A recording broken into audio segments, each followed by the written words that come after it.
আমি আসিফ নজরুল সাহেবের কাছে জানতে চাই যে মাহমুদুর রহমান সাহেবকে কোনো দাগি আসামি মানে তার নামে হাসিনার আমলে যে মামলাগুলো হয়েছে তিনি কি আসলে এই অপরাধগুলো করেছেন? যদি করে না থাকেন তাহলে কেন এরকম একজন মজলুম বাংলাদেশের খাঁটি একজন দেশপ্রেমিক সাংবাদিক নাগরিক মাহমুদুর রহমান সাহেবের এই মামলাগুলো প্রত্যাহার করা হলো না? বিপ্লব পরবর্তী যেখানে দেশপ্রেমিক নাগরিকরা সম্মান পাবে, মর্যাদা পাবে, যাদের বিরুদ্ধে ফ্যাসিবাদের আমলে মিথ্যা মামলা হয়েছে তারা মিথ্যা মামলা থেকে মুক্তি পাবে, কিন্তু তা না দেখে আমরা দেখতে পাচ্ছি খাঁটি দেশপ্রেমিকদের কারাগারে যেতে হচ্ছে। মাহমুদুর রহমান সাহেব সবচাইতে নির্যাতিত নিপীড়িত একজন সাংবাদিক এবং তিনি যে পরিমাণ নির্যাতনের শিকার হয়েছেন, নিপীড়নের শিকার হয়েছেন, বাংলাদেশে অন্য কেউ বা অন্য কোনো সাংবাদিক সে পরিমাণ নির্যাতন জুলুমের শিকার হয়েছে বলে আমার মনে হয় না। এই মাহমুদুর রহমানকে আদালত চত্বরে খুনি হাসিনার দোসররা মেরে পিটিয়ে রক্তাক্ত করেছিল, আপনারা সবাই দেখেছেন। কুষ্টিয়া জেলায় যখন তিনি আদালতে হাজিরা দিতে যান সেখানে তাকে একবারে রক্তাক্ত করে দেওয়া হয়েছিল।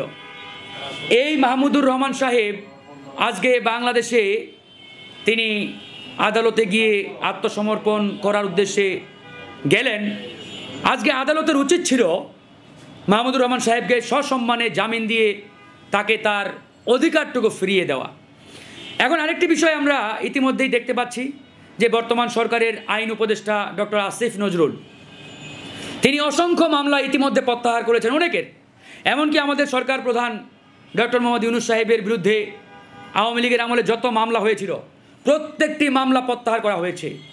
অনেকের নামে বেগম খালেদা জিয়ার মামলাগুলো প্রত্যাহার করা হয়েছে, অনেক নেতার নামে মিথ্যা বানোয়াট মামলাগুলো কিন্তু ইতিমধ্যে প্রত্যাহার করা হয়েছে।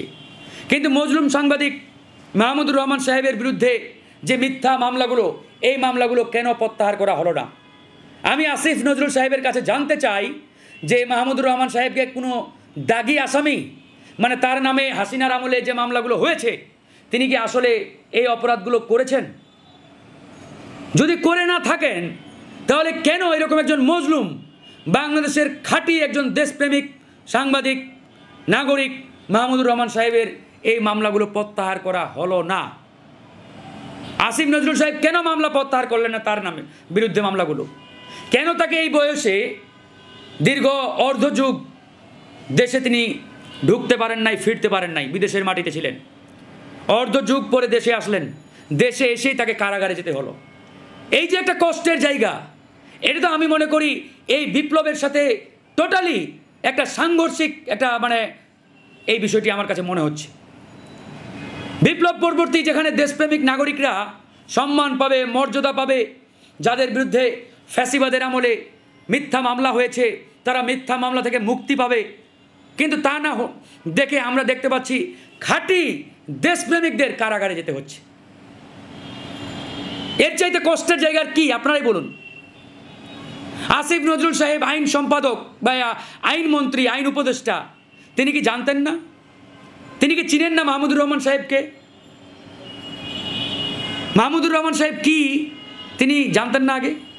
তাহলে তিনি জেনে বুঝে কেন তার বিরুদ্ধে হওয়া মামলাগুলো প্রত্যাহার করলেন না?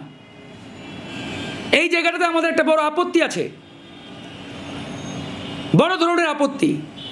আসিফ নজরুল সাহেবের দায়িত্ব নেওয়ার পরপরই উচিত ছিল যে হাসিনার আমলে যে সকল খাঁটি দেশপ্রেমিক নাগরিকরা নির্যাতিত হয়েছে, নিপীড়িত হয়েছে, মিথ্যা মামলায় জর্জরিত হয়েছে তাদের প্রত্যেকটি মামলা প্রত্যাহার করার দরকার ছিল সবার আগে, কিন্তু সেটা করা হয় নাই।